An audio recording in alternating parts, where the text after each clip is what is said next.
Durante mucho tiempo se pensó que todo el universo era una única isla de estrellas. Esa isla era la galaxia que hoy llamamos Vía Láctea. No había razón, en la imaginación humana, para pensar en algo más. El cielo nocturno parecía un techo cerrado.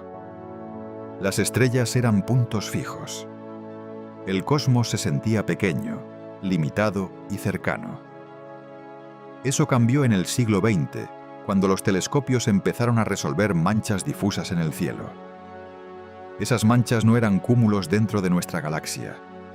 Eran otras galaxias completas. Cada una, un sistema inmenso de estrellas, gas y polvo. Con el tiempo se entendió que el universo observable contiene cientos de miles de millones de galaxias.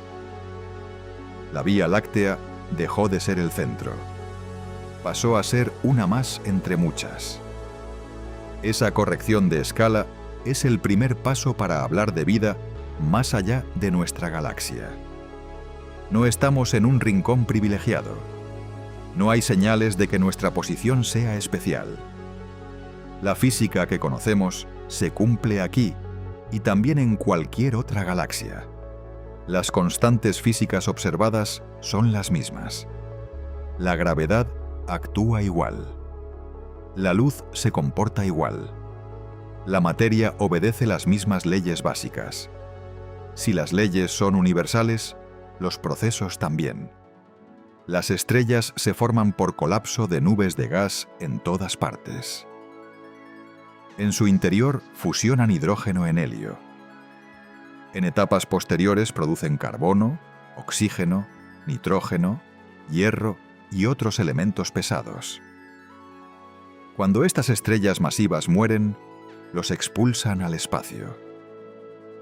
Ese material enriquecido forma nuevas generaciones de estrellas y sus sistemas planetarios. No es una historia local. Es una rutina cósmica que se repite en miles de millones de galaxias. La vida, tal como la entendemos, necesita algunos de esos elementos. Carbono para construir moléculas complejas. Oxígeno para reacciones energéticas eficientes. Nitrógeno y fósforo para el material genético y las proteínas. Hidrógeno para el agua. Nada de eso es raro. El universo está lleno de hidrógeno. El carbono es uno de los elementos más abundantes. El oxígeno también. La química que permite la vida no es exótica ni escasa. La propia historia de la Tierra refuerza esta idea. Nuestro planeta se formó hace unos 4.500 millones de años, a partir del disco de gas y polvo alrededor de una estrella joven. Durante cientos de millones de años, sufrió impactos violentos y condiciones inestables. Sin embargo, en cuanto la superficie se enfrió lo suficiente y el agua líquida se volvió posible, la vida apareció relativamente rápido. Las evidencias más antiguas de actividad biológica se remontan a más de 3.500 millones de años. Eso significa que en escala geológica, la vida no tardó mucho en surgir. Esto no prueba que la vida es inevitable, pero sugiere que, en un entorno adecuado, no necesita miles de millones de años para arrancar. No parece un accidente extremadamente tardío. Parece un proceso que se activa cuando se dan condiciones mínimas. Agua líquida, cierta estabilidad de temperatura, una atmósfera que permita intercambios químicos y una fuente de energía constante. Esas condiciones no son exclusivas de la Tierra. Son el resultado natural de ciertos tipos de estrellas y planetas. Aquí aparece una idea que atraviesa toda la astrofísica moderna. El principio de mediocridad. La hipótesis de que no somos especiales. Nuestro Sol es una estrella de tipo común. No es la más grande, ni la más pequeña, ni la más brillante. La Vía Láctea es una galaxia espiral grande, pero no única. Nuestra posición en uno de sus brazos no tiene nada de privilegiado. Si nada de esto es extraordinario, la conclusión provisional es clara. Lo que ocurrió aquí podría haberse repetido en muchos otros lugares. Cuando miramos más allá de la Vía Láctea, vemos galaxias con morfologías diferentes, espirales, elípticas, irregulares. Pero todas ellas muestran signos de formación estelar en algún momento de su historia. Muchas tienen regiones ricas en gas, donde nacen nuevas estrellas. Otras, más viejas, tuvieron su fase de intensa formación estelar en el pasado remoto. En ambos casos, la química necesaria para la vida se ha estado fabricando y reciclando durante miles de millones de años. El tiempo también importa. El universo tiene unos 13.800 millones de años. La Tierra apareció cuando el universo ya era maduro. Antes de que surgiera nuestro sistema solar, generaciones enteras de estrellas ya habían vivido y muerto en otras galaxias. Es decir, hubo entornos con elementos pesados y planetas posibles mucho antes que nosotros. Si la vida solo hubiera surgido aquí, en una galaxia concreta, alrededor de una estrella concreta, en una franja temporal limitada, sería una coincidencia extrema. Por supuesto, esta forma de razonar no reemplaza a la evidencia. No basta con decir, el universo es grande, entonces debe haber vida. La escala por sí sola no garantiza nada. Lo que sí hace es cambiar la forma de plantear la pregunta. En vez de preguntar, ¿es posible la vida fuera de nuestra galaxia?, la pregunta debería ser, ¿existe alguna razón física sólida para pensar que la química de la vida solo se organizó una vez, en un solo planeta, en toda la historia cósmica? Una galaxia no es solo un conjunto de estrellas ordenadas en el espacio. Es un sistema dinámico, en constante reciclaje. Gas frío que colapsa. Estrellas que nacen. Estrellas que mueren. Explosiones que devuelven materia al medio. Cada ciclo añade complejidad química. Cada generación deja el escenario un poco más rico en elementos pesados. Esos elementos son la base de los mundos rocosos y de la química de la vida. En la Vía Láctea, este proceso está bien estudiado. Sabemos que el gas primordial estaba formado casi solo por hidrógeno y helio.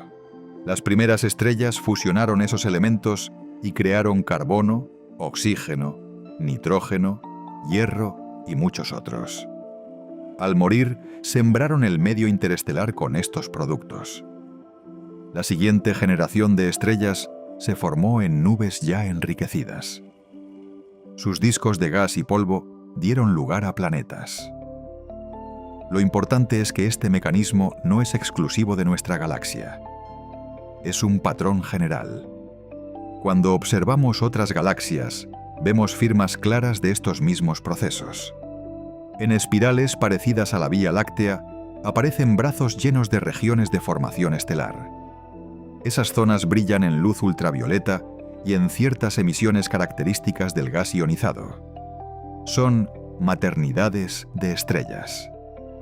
En galaxias irregulares, más caóticas, también detectamos nubes de gas colapsando y estrellas jóvenes. Incluso en muchas galaxias elípticas, que parecen más apagadas, hay rastros de episodios de formación estelar pasados. En todas, la materia se transforma siguiendo las mismas reglas físicas. Los elementos necesarios para la vida se forman en estos entornos. El carbono, por ejemplo, se produce en las fases avanzadas de estrellas de masa intermedia. El oxígeno, mayormente, en supernovas de estrellas masivas. El hierro, en explosiones termonucleares de estrellas enanas blancas. No hay un tipo de galaxia especial para esta química. Lo que cambia es la intensidad del proceso, el ritmo y la distribución espacial del material enriquecido. La metalicidad es un concepto clave aquí.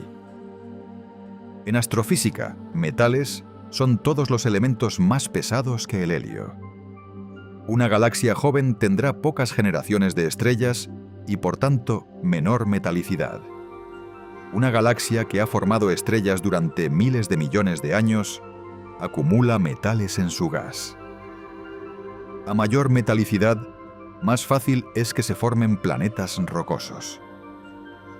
Las observaciones muestran que las estrellas con alta metalicidad tienen más probabilidad de albergar sistemas planetarios complejos. Esto implica que muchas galaxias, sobre todo las que han vivido largos periodos de formación estelar, poseen amplias zonas con metalicidades altas. Zonas donde la aparición de planetas rocosos no es una rareza, sino una consecuencia natural. Esos planetas pueden situarse en órbitas estables, a distancias donde el agua líquida es posible. La llamada zona habitable no es un rasgo único del Sol. Es un rango de distancias que cualquier estrella puede tener dependiendo de su brillo. Además, la química prebiótica no espera a que el planeta se forme. En nubes de gas dentro y fuera de nuestra galaxia, se han detectado moléculas orgánicas complejas, alcoholes simples, aldehídos, incluso moléculas con cadenas de carbono relativamente largas. Esas moléculas se forman sobre granos de polvo, en condiciones de baja temperatura y radiación limitada. Luego, cuando la nube colapsa y nacen estrellas y planetas, parte de ese material cae sobre los mundos jóvenes. Es decir, los bloques básicos de la vida pueden llegar de fábrica. Los discos protoplanetarios son otro punto de apoyo. Alrededor de estrellas recién nacidas, los telescopios actuales muestran estructuras de anillos y vacíos. Esos anillos marcan zonas donde el material se agrupa para formar planetas. Estos discos se han observado en muchas regiones de formación estelar dentro de la Vía Láctea. Si extrapolamos, no hay razón para pensar que discos similares no existan en otras galaxias. Donde hay discos, hay planetas en construcción. Donde hay planetas, hay superficies, océanos potenciales, atmósferas posibles. La diversidad de galaxias también juega un papel. En galaxias espirales, la mezcla de regiones jóvenes y viejas crea una variedad de entornos. En galaxias enanas, los procesos pueden ser más violentos, pero eso no excluye la formación de estrellas y planetas. En cúmulos de galaxias, las interacciones gravitatorias desencadenan nuevas oleadas de formación estelar. Cada configuración añade matices a la distribución de posibles mundos. Pero la tendencia general se mantiene. El universo es muy eficiente produciendo estrellas y con ellas sistemas planetarios. El tiempo disponible es enorme. Muchas galaxias comenzaron a formar estrellas cuando el universo tenía solo unos pocos cientos de millones de años. Desde entonces, han pasado más de 10.000 millones de años. Eso significa que, en rincones lejanos, pueden existir sistemas planetarios muchísimo más antiguos que el nuestro. Mundos que han tenido miles de millones de años extra para que la química se organice, surja la vida, evolucione y se adapte a entornos cambiantes. Otro factor que inclina la balanza es la robustez de la vida frente a condiciones extremas, según lo que vemos en la Tierra.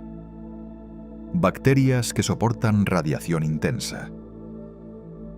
Microorganismos que viven en aguas supersalinas, ácidas o a temperaturas cercanas al punto de ebullición. Organismos que prosperan en la oscuridad absoluta, alrededor de fumarolas hidrotermales, alimentados por química inorgánica.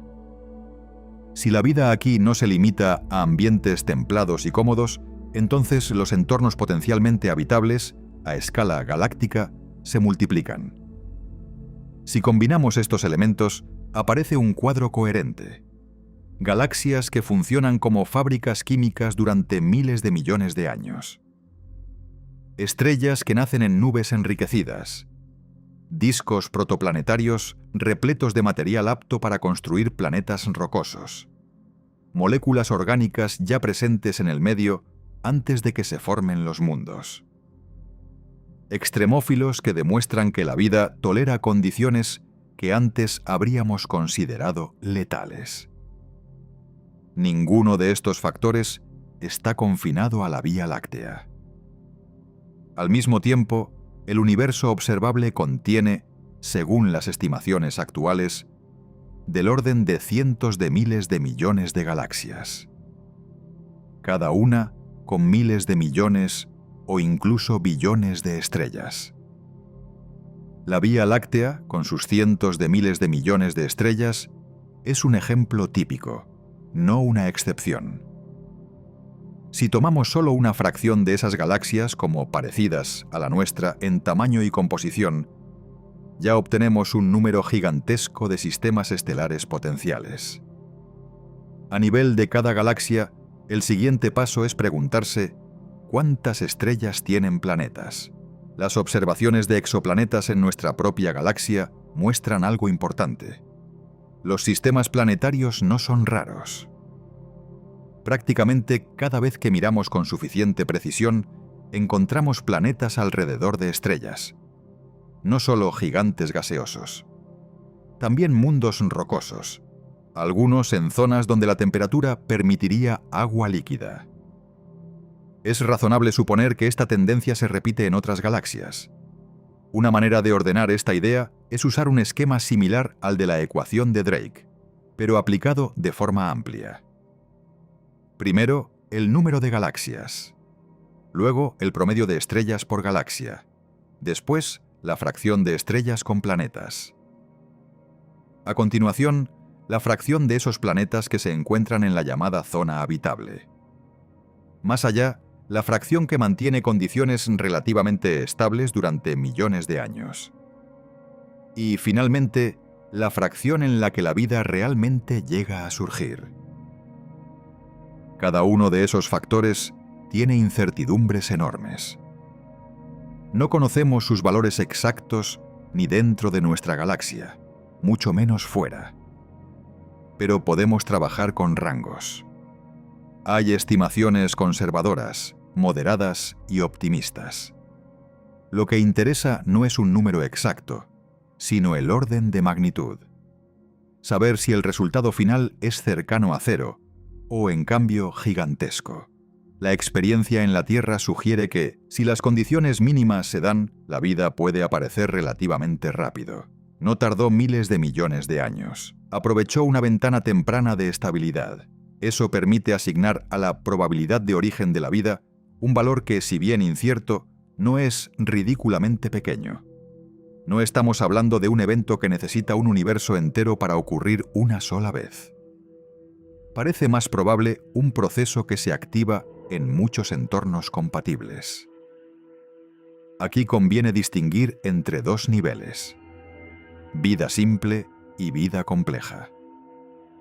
La vida simple, como bacterias y microorganismos, requiere organización química, membranas, replicación y energía disponible. La vida compleja, es decir, la vida multicelular, necesita pasos adicionales, cambios en la atmósfera, estabilidad ambiental a largo plazo y, quizá, una serie de eventos contingentes. Si existiera vida fuera de nuestra galaxia, lo más probable es que la inmensa mayoría sea microbiana. La vida inteligente, capaz de tecnología, sería una capa aún más delgada. Los extremófilos terrestres obligan a revisar al alza la fracción de planetas potencialmente habitables. Antes se pensaba en una franja estrecha de condiciones: temperaturas templadas, agua en superficie, atmósfera moderada. Hoy sabemos que la vida puede prosperar en hielo, en aguas supersalinas, en entornos ácidos o alcalinos extremos, bajo presiones enormes o casi sin agua. Eso significa que mundos que antes descartábamos pueden albergar ecosistemas simples en lugares como el subsuelo, glaciares o fondos oceánicos profundos. Si sumamos estos datos, la imagen es la siguiente. Muchas galaxias con alta metalicidad. Muchas estrellas con planetas. Una fracción no despreciable de esos planetas en zonas donde el agua líquida es viable, al menos durante parte de su historia. Entornos diversos donde la química orgánica se puede desarrollar, incluso antes de la formación del planeta. Y organismos en la Tierra que prueban que la vida puede adaptarse a condiciones que considerábamos hostiles. Bajo este marco, asignar una probabilidad extremadamente baja a la vida extragaláctica se vuelve difícil de sostener. La gran trampa está en confundir probabilidad de existencia con probabilidad de detección. Aunque hubiera millones de mundos con vida sencilla dispersos por el universo, eso no significa que podamos verlos. Para que una civilización tecnológica sea detectable, debe superar etapas de evolución biológica, desarrollar tecnología avanzada y emitir señales distinguibles del ruido cósmico. Cada una de esas etapas puede tener una probabilidad baja. El número total de civilizaciones puede ser reducido, aunque la vida simple sea común. Además, las civilizaciones tecnológicas tienen escalas de tiempo cortas comparadas con las escalas cósmicas. Una especie puede usar tecnología durante miles o decenas de miles de años. El universo existe desde hace miles de millones de años. Eso genera una especie de desajuste temporal. Muchas civilizaciones podrían haber existido y desaparecido antes de que nuestra propia especie apareciera o desarrollara instrumentos capaces de detectarlas. El solapamiento en el tiempo es un factor crítico. Por otro lado, los métodos que utilizamos hoy para buscar vida están centrados en nuestra galaxia. Buscamos señales de radio. Analizamos la luz de estrellas cercanas pasando por la atmósfera de los planetas. Estudiamos espectros en detalle. Todo eso funciona, con mucho esfuerzo, a distancias de decenas o cientos de años luz. Cuando saltamos que a escalas de millones de años luz, como las que separan galaxias, nuestro nivel de detalle se desploma. Solo vemos el brillo integrado de miles de millones de estrellas. Detectar la firma de un solo planeta entre ese mar de luz es extremadamente difícil. Aún así, la estadística tiene algo que decir. Si tomamos incluso la estimación más conservadora, donde solo una fracción ínfima de planetas potencialmente habitables desarrolla vida, el resultado sigue siendo alto cuando se multiplica por el número de galaxias y estrellas. Los márgenes de error son amplios, pero tienden a producir valores grandes, no cercanos a cero. Esto sugiere que la vida fuera de la Vía Láctea no es un evento improbable en sí mismo. Lo improbable es que podamos identificarla con claridad con la tecnología actual. Dentro de la Vía Láctea, los métodos actuales ya van al límite. Para estudiar exoplanetas, usamos técnicas indirectas. Medimos pequeñas variaciones en la luz de una estrella cuando un planeta pasa por delante. Detectamos oscilaciones en su espectro causadas por la gravedad del planeta. Con mucho esfuerzo, logramos reconstruir el tamaño aproximado del mundo, su órbita, su densidad. Y en algunos casos, empezamos a analizar rudimentos de su atmósfera. Todo eso ocurre a distancias de decenas o centenas de años luz. Cuando saltamos a millones de años luz, estas técnicas se vuelven impotentes. En el contexto extragaláctico, no se observa un planeta concreto. Se observa el brillo combinado de miles de millones de estrellas. Cada píxel del detector contiene la luz mezclada de regiones enormes. La señal que podría delatar la presencia de una atmósfera con biofirmas queda diluida. Aunque un planeta con vida modificara su atmósfera de forma intensa, su contribución al espectro de toda la galaxia sería minúscula. Muy por debajo del ruido de observación, Es como tratar de oír un susurro en medio de un estadio lleno de gente. Las biofirmas, además, no son señales simples. No basta con ver oxígeno o agua. Hay que detectar combinaciones de gases fuera del equilibrio químico. Mezclas que, según la física conocida, solo se mantienen estables si hay procesos activos, como el metabolismo. Identificar esos patrones ya es difícil en exoplanetas relativamente cercanos. Requiere espectros detallados, alta resolución y muchas horas de observación.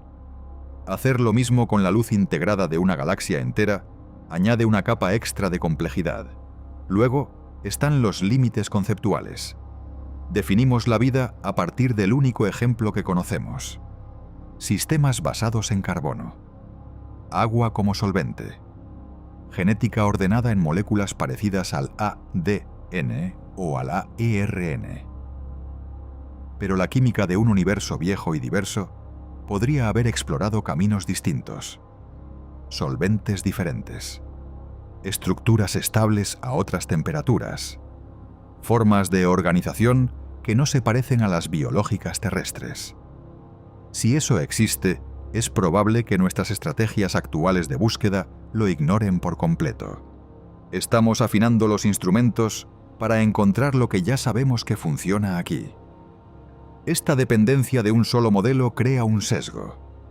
Diseñamos telescopios, espectrógrafos y algoritmos para detectar señales que asociamos con la vida terrestre: oxígeno, metano, ozono, agua líquida, pigmentos fotosintéticos.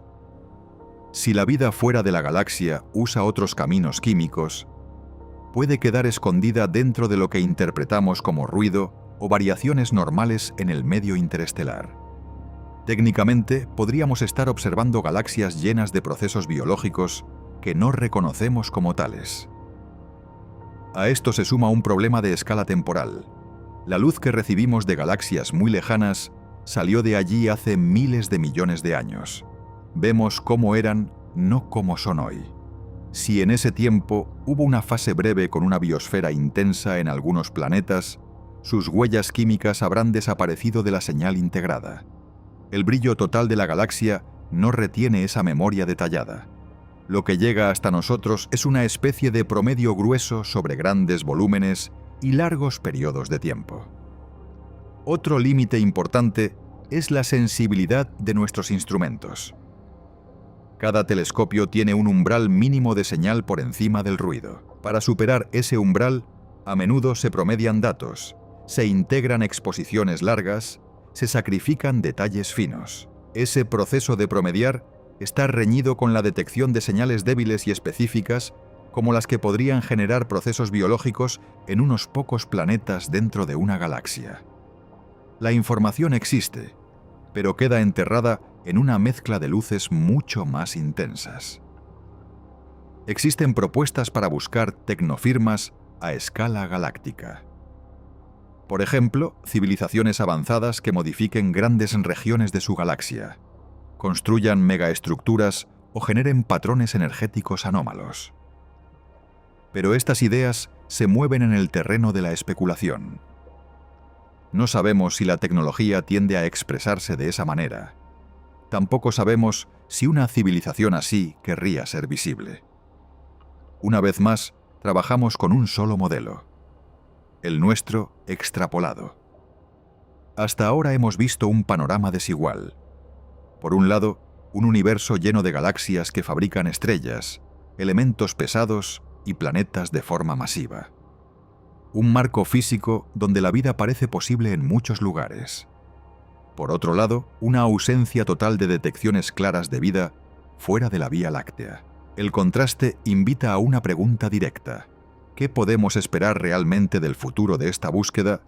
¿Y qué significa hablar de probabilidades reales en este contexto? El punto de partida es sencillo. Hoy, la situación observacional es casi nula fuera de nuestra galaxia. No hemos identificado ninguna biofirma extragaláctica inequívoca.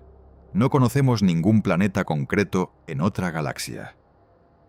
Lo que sí tenemos es un marco teórico robusto. leyes físicas universales, procesos de formación estelar y planetaria que se repiten, química orgánica presente en nubes de gas y discos protoplanetarios.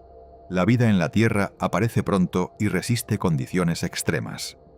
Todo eso apunta a que la vida no debería ser un fenómeno exclusivo. La brecha entre teoría y observación solo puede cerrarse por dos vías: mejorando la capacidad de ver y afinando la interpretación de lo que vemos. En los próximos años, los telescopios espaciales y terrestres avanzarán en ambos frentes: ópticas más grandes, interferometría más precisa, sensores más sensibles. Espectros cada vez más detallados de galaxias cercanas. Algoritmos capaces de analizar enormes cantidades de datos y detectar patrones débiles que ahora se pierden en el ruido. Una estrategia posible consiste en buscar huellas estadísticas, no casos individuales. En lugar de identificar un planeta concreto en otra galaxia, se podría detectar una ligera anomalía sistemática en los espectros de un conjunto de galaxias. Por ejemplo, una combinación de gases que, en promedio, no encaja bien con explicaciones puramente geológicas o estelares. Sería una señal débil, pero acumulada sobre muchas galaxias. No daría un mapa de mundos con vida, pero sería un indicio de que procesos biológicos están activos en más de un lugar. Otra línea de avance se centra en refinar los modelos de biofirmas. Preguntarse qué mezclas de gases, qué patrones de emisión o absorción, qué desequilibrios químicos podrían generarse por vida microbiana en condiciones distintas a las terrestres. Esto incluye escenarios con atmósferas más densas, con otros solventes, con diferentes ciclos geoquímicos. La idea es no limitar la búsqueda a una copia de la Tierra, sino abarcar una gama más amplia de posibilidades. Cuanto más amplio sea el catálogo de biofirmas plausibles, más fácil será interpretar las señales de galaxias lejanas. También se exploran posibles tecnofirmas. Señales asociadas no solo a la vida, sino a tecnología avanzada. Emisiones de radio dirigidas. Estructuras que modifiquen el brillo de estrellas en patrones anómalos. Huellas de grandes obras de ingeniería energética. Sin embargo, esto entra en un terreno aún más especulativo. Asume que muchas civilizaciones llegan a la tecnología y la usan de forma expansiva y visible. No hay garantía de que la evolución converja en algo parecido a nuestra trayectoria. Por eso, aunque es una vía interesante, no puede ser la base principal de las estimaciones de probabilidad. Es importante separar dos niveles de objetivo. Una cosa es encontrar pruebas de que la vida existe o existió fuera de la galaxia. Otra muy distinta es comunicarse con ella. La vida microbiana, aunque sea común, no envía mensajes. Solo altera su entorno químico. Incluso una civilización tecnológica puede no querer emitir señales, o puede haber desaparecido hace millones de años. Las probabilidades de una comunicación real en tiempo humano son mucho más bajas que las probabilidades de simple existencia. Confundir ambas cosas lleva a frustraciones innecesarias. Por eso, cuando se habla de probabilidades reales de encontrar vida, conviene precisar qué tipo de hallazgo se tiene en mente. Detectar una biofirma extragaláctica clara sería un cambio de paradigma, ya que confirmaría que la vida no es exclusiva de la Vía Láctea. No diría nada sobre inteligencia, cultura o tecnología, pero bastaría para desmontar la idea de singularidad. En cambio, establecer un diálogo con otra civilización más allá de nuestra galaxia roza hoy la ciencia ficción. Las distancias lo vuelven prácticamente inviable. También hay que contemplar un escenario menos espectacular, pero científicamente sólido. Podría ocurrir que nunca logremos una detección directa de vida extragaláctica, pero que, combinando modelos físicos, datos de exoplanetas de nuestra galaxia y estadísticas de galaxias, la comunidad científica llegue a un consenso fuerte. Un consenso en el que la hipótesis «la vida es común» explique mejor los datos que la hipótesis «la vida es única». No habría una imagen concreta de un mundo lejano con océanos alienígenas, pero sí una conclusión apoyada en números y procesos bien entendidos. En ese caso, el cambio sería más conceptual que visual. La vida dejaría de verse como un accidente improbable y pasaría a entenderse como una consecuencia posible, incluso repetida, de la evolución química del universo. No significaría que todo está lleno de civilizaciones, tampoco que el cosmos sea un jardín rebosante de vida compleja. Significaría algo más sobrio. Dado el tamaño, la edad y la química del universo, la aparición de la vida en muchos lugares distintos no solo es compatible con las leyes físicas, sino esperable.